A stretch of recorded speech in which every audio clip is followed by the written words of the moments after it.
నాకు చదువు రాదు కదా అంతే మరి సింపుల్ కదా, వాడు ఏం పెడితే నాకేం, నేను పట్టించుకోను, నాకు రాదు, నేను చూస్తా అది ఏం రాసిందో తెలియదా, నాకెందుకు అది, నాకు అవసరమే లేదు కదా, ఇక తెలియదు కదా, నేను బాధపడని. ఆయన చదువుతాడు కానీ చెప్పాను నాకు.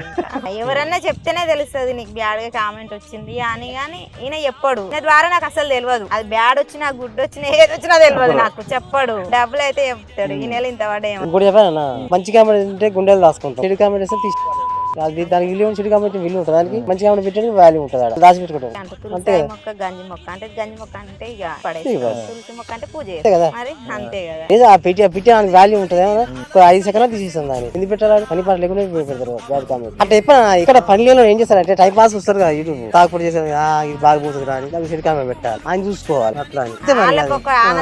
అంతే కదా, యూట్యూబ్ చేయాలన్నా కష్టం కదా, మీరు అందరూ వచ్చారు, మీరు ట్రావెల్ చేసారు, మీకు కష్టం కదా, చేసే కష్టం తెలుస్తుంది. వాళ్ళు కూడా సింపుల్ పెట్టేస్తారు, రాసిపోతారు, మనకి ఎంత బాగా అనిపిస్తుంది.